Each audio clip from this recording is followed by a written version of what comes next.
میرے پاس بڑا ہوتا ہے جی، میں چیئرمین ہوں، میں کونسلر ہوں، میں ایم پی اے ہوں، میں ایم این اے ہوں، میں فلاں صاحب ہوں، میں فلاں صاحب ہوں.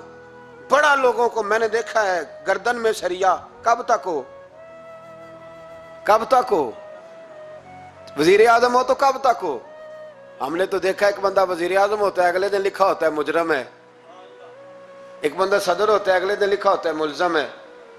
کیا بات کرتے؟ یہ تو آنے جانی. حضرت امام مالک بیٹھے تھے ہارون رشید کے پاس،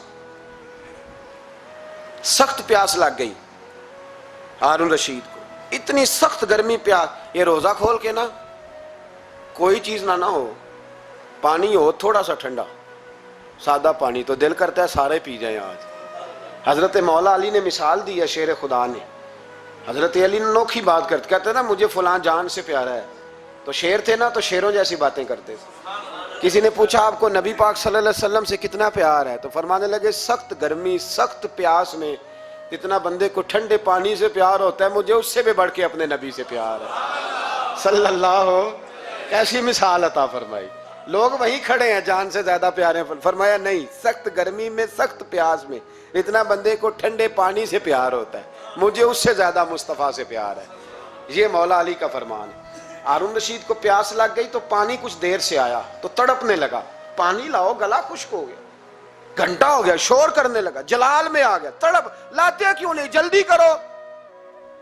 جب بندہ گرمی میں آتا ہے نا باہر سے تو پانی دیر سے آیا نا تو دل کرتا ہے کہ وہ ہو سکتا ہے گھر میں کوئی بم بھی پھوڑ دے، پانی کو دیر سے آیا ہے پہلے پانی. اس لیے سمجھدار خواتین باہر سے جب کوئی آتا ہے تو پہلے پانی لاتی ہے، پانی لاتی ہے، پانی پی لیں جناب. تو ہارون رشید تڑپ رہا ہے، امام مالک قریب بیٹھے تھے. خادم کہنے لگا حضور ایک کنواں خشک ہو گیا ہے اور دوسرا آپ کی شایان شان نہیں، پانی صاف نہیں، تو تیسرے سے بندہ لینے گیا ہے، آ رہا ہے. بندہ تھوڑی دیر سے آیا تو ہارون رشید بڑا پریشان تھا. اب بات امام مالک کر رہے تھے تو وہ نہ توجہ اس کی پانی کی طرف تھی. پیالہ پانی کا اندر داخل ہوا تو ہارون رشید کا دل کرتا تھا کہ اڑ کے پانی کے قریب چلا جاؤ، لپک رہا تھا پانی کی طرف. جب پانی آیا اس کو پکڑایا تو امام مالک رحمت اللہ علیہ کہنے لگے بادشاہ ذرا ٹھہر جا، ٹھہر جا، پی لے، نیا آ گیا نا اب تیرے قبضے میں ہے، ایک مسئلہ مجھے بتا لے پھر پانی پینا.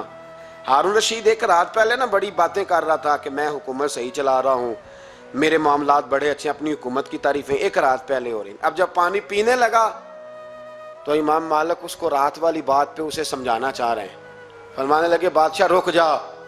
رک گیا. آپ فرمانے لگے اگر یہ پانی ملتا ہی نہ، پورے ملک میں نہ ملتا، پھر تجھے پتہ چلتا پوری دنیا میں نہیں. ذرا سوچیں آپ، اگر پانی خدا نہ خواستہ اگر پانی ملے ہی نہ، کہا نہ ملتا، پانی کو کوئی اہمیت تو نہیں نا ہم دیتے، نلکا کھلا ہے تو کھلا ہے، اور اگر ملے نہ تو ہماری بنیادی ضرورت ہے پانی، ایک قدم نہ لوگ چل سکے. کہا ہارون رشید اگر ملے ہی نہ اور اگر تجھے لینا پڑے ایک پیالہ پانی کا تو کیا دے کے لے گا؟ کہنے لگا میں اپنی آدھی سلطنت دے دوں گا، آدھی حکومت اور پانی کا پیالہ لے لوں گا. امام صاحب فرمانے لگے چل سمجھ میں آ گیا، پی لے پانی. اس نے پی لیا تو پیا اس طرح کہ پانی پیالہ منہ سے لگایا تو اتارا تب بھی جب ختم ہو گیا تو امام صاحب فرمانے لگے پی لیا؟ کہ پی لیا. فرمانے لگے ایک مسئلہ اور بتا، اب اگر تو نے پانی پی لیا تیرا پیشاب بند ہو جائے، یہ پانی پینے کے بعد پھر پیشاب آنا بھی ضروری ہے، اگر بند ہو جائے تو پھر کیا دے گا؟ تو امام صاحب کی طرف غور سے دیکھنے، فرمانے لگے سوچ کے بتانا. کہنے لگا حضور آدھی سلطنت باقی کی بھی دے دوں گا. تو امام صاحب نے رومال اٹھایا کندھے پہ رکھا، چلنے لگے. کہاں جا رہے ہو؟ فرمانے لگے اس بادشاہ کے پاس کیا بیٹھنا جس کی پوری سلطنت کی قیمت پانی کا ایک پیالہ ہے. ایک پیالہ پانی کا اگر نہ ملے تو آدھی گئی اور پیشاب نہ آئے تو باقی بھی. کہنے لگے تو کس سلطنت کی باتیں کرتا ہے؟ کل من علیہا فان، ہر چیز. اب یقین کریں ہمارے پاس کو بندہ بیٹھ جائے نا تو ہم اسے ہلنے نہ دیں، ہم اسے کہیں تو تجھے پتہ ہی نہیں اصل بادشاہ میں ہی ہوں. میں تو کچھ ایسے لوگوں کی باتیں بھی سنتا ہوں مجھے لگتا ہے امریکہ میں بھی حکومت یہی بنواتے ہیں، اتنی زبردست گفتگو کرتے ہیں، اتنا اعلیٰ تجزیہ نکالتے ہیں کہ مجھے لگتا ہے سارے ملکوں کے بادشاہ ان سے مشورہ کرتے ہیں. اس قدر زیادہ ہم نے اپنے آپ کو تن کے بڑا کر لیا ہے. کنٹرول میں رہیں، کنٹرول میں. ہلاکو خان نے بڑے لوگ مروائے تھے، بڑے بغداد میں 20 لاکھ آدمی قتل کروایا اس نے. 20,000 نہیں میں نے کہا, ذمہ داری سے حوالہ دو. کتنے لوگ بولیے؟ 16 لاکھ آدمی اس نے تلوار سے مروایا. لوگوں نے نا زیر زمین تہ خانے کھودنے شروع کر دیے. 4 لاکھ آدمی تہ خانوں میں چھپ گیا اور چن چن کے مسلمان مارتا تھا. جب ہلاکو کو کسی نے بتایا نا 4 لاکھ بندے چھپ گئے, اس نے نہروں کے بند توڑوا دیے, دریاؤں کے بند توڑوا دیے, پانی زیر زمین چلا گیا. 4 لاکھ آدمی ڈوب کے مر گیا. 20 لاکھ آدمی مروایا. ایک دن ایک علاقے میں گھوم رہا تھا, لیمبو کھانے کا بڑا شوقین تھا. بازار میں گیا تو ایک لیمبو خریدا.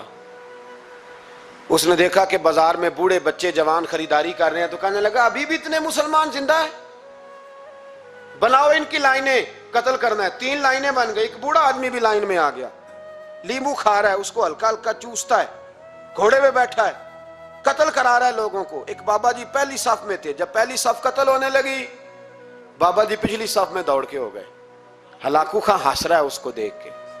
معاذ اللہ, جب بندہ ہوتا ہے نا کسی منصب پہ, پھر وہ مذاق اڑاتا ہے دوسروں کا. بابا دوسری صف میں آیا تو ہلاکو خان نے وہ بھی قتل کرائی, تو بابا دوڑ کے تیسری صف میں. آخری صف کے کونے پہ جب بابا کھڑا ہو گیا نا, تو سارے بندے مر گئے. بابے کو قتل کرنے لگا جلاد. ہلاکو کہنے لگا ٹھہر جا. کہنے لگا بابا تو تیسری صف میں آیا تھا, تیرا کیا خیال تھا بچ جائے گا؟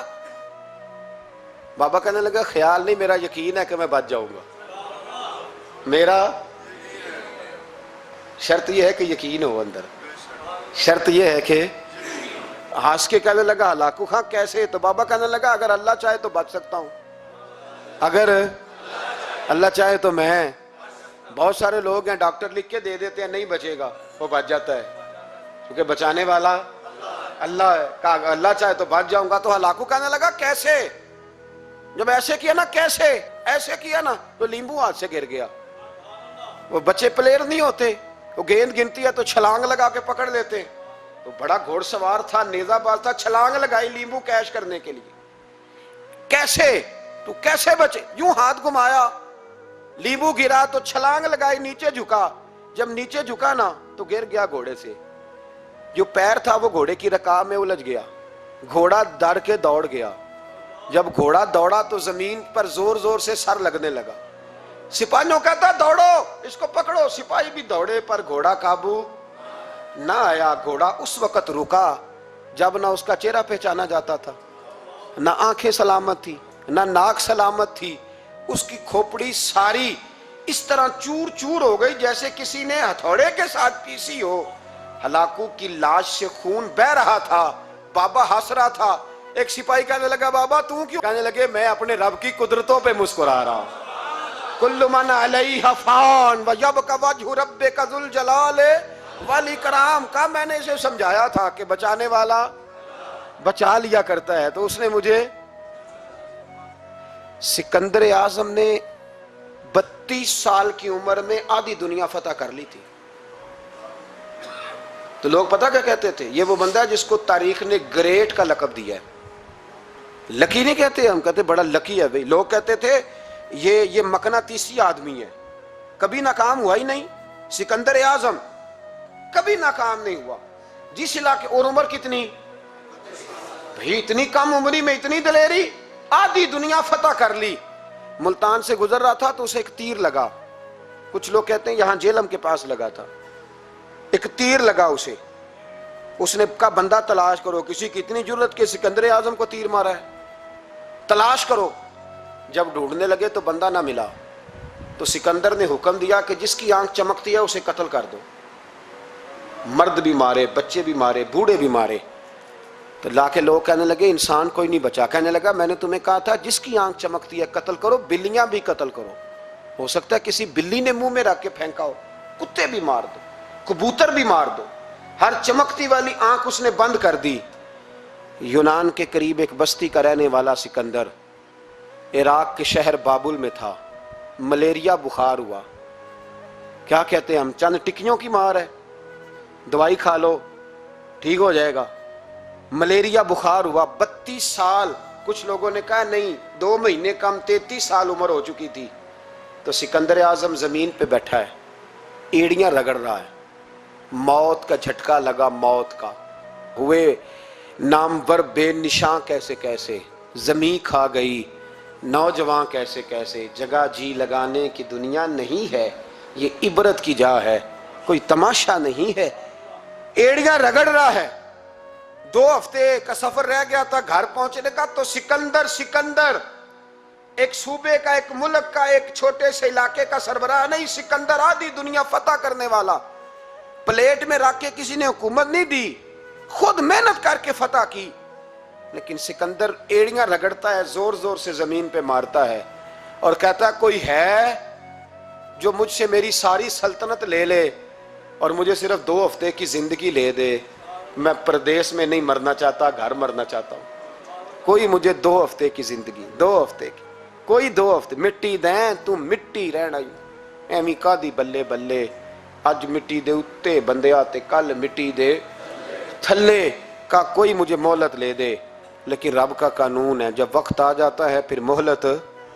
میرے بھائی اپنی زندگی نہ عاجزی میں جھوک کے، سادگی میں، کونے میں، دنیا کے پروٹوکول ختم ہوں گے، اصل پروٹوکول وہ ہے جو اللہ قیامت کے دن عطا فرمائے گا۔ میرے نبی پاک نے فرمایا امیر جو ہوں گے، امیر وہ چونٹیوں کی شکل میں ہوں گے اور غریب اپنے پیروں کے نیچے انہیں مسل کے چلے جائیں گے۔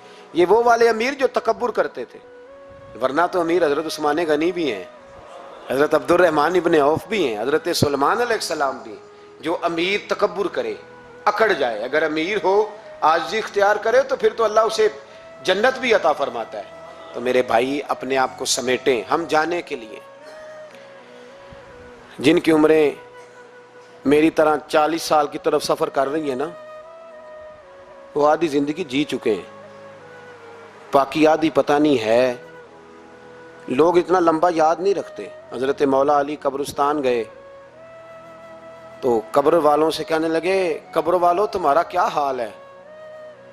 تو ایک مردہ قبر کے اندر سے بول کے کہنے لگا علی کفن پھٹ گیا ہے، ہڈیاں چور چور ہیں، مال تو پتہ نہیں کہاں رہ گیا پر حساب دینا پڑ رہا ہے، آپ بتائیے پیچھے ہمارے گھر والوں کا کیا حال ہے؟ تو حضرت علی فرمانے لگے جہاں تم بیٹھتے تھے وہاں کوئی اور بیٹھنے لگ گیا ہے، تمہاری بیویوں نے نئے نکاح کر لیے، تمہارے دوستوں نے نئے دوست بنا لیے، اب تو لوگ تمہیں یاد بھی نہیں کرتے، اب تو تمہارا ذکر ہی کوئی نہیں کرتا، اب تو ختم ہو گیا، تمہارا تذکرہ بھی کوئی نہیں۔ تذکرہ اسی کا رہے گا جس نے رب کو یاد کیا اور پھر رب نے اس کا چرچا کیا، اس کا تذکرہ رہے۔ اپنے آپ کو ایک موقع پر بھی کبھی متکبر نہ ہونے دے، عاجزی حسن ہے زندگی کا۔ خزانہ آئے تو قارون نہ بنے، محل بنائیں تو شداد نہ بنے۔ اگر اللہ تعالیٰ دولت دے تو کبھی بھی اپنے آپ کو نمرود اور فرعون نہ بننے دے، اقتدار ملے تو کبھی بھی اپنے آپ کو ہلاکو خاں اور چنگیز خاں نہ بناؤ، اور اگر نمازی بنو تو وہ والے نمازی بنو جو نمازی بھی ہوتا ہے۔ حضرت عمر فاروق کو کسی نے عید والے دن دیکھا تو عمر رو رہے تھے، چھوٹی عید والے دن۔ ہمارے ہاں تو لوگوں نے ڈیک تیار کر کے رکھ لیے ہیں، تیاری ہو گئی ہے، چاند رات کو جو نیکیاں کمائی ہیں وہ ساری شیطان کے حوالے کریں گے معاذ اللہ ماشاء اللہ، اس کو کہیں گے لے جا ہم نے کمائی ہیں تیرے لیے، فوراً پہلی رات ہی، ادھر اعلان ہوا نہیں ادھر تماشے لگے نہیں معاذ اللہ۔ حضرت عمر عید والے دن رو رہے تھے، کسی نے کہا عمر یہ خوشی کا دن ہے آپ رو رہے ہیں؟ تو فرمانے لگے خوش تو وہ ہونا جس کو یقین ہے کہ اس کا نماز روزہ قبول ہو گیا، مجھے تو ابھی پتہ ہی نہیں میرا قبول ہوا ہے کہ واپس کر دیا جائے گا، جاؤ مجھے کچھ خبری سناؤ آ کے کہ میرا قبول ہوا۔ وہ تو بے نیاز ہے، وہ تو دل کرے تو کہے جا اٹھا کے لے جا، تیرا مجھے پسند ہی نہیں۔ عاجزی میں رہیں، انکساری میں رہیں، عمل کر کے روئیں، کہے مولا تیرے قابل تو نہیں پر تو مہربانی فرما اسے قبول فرما۔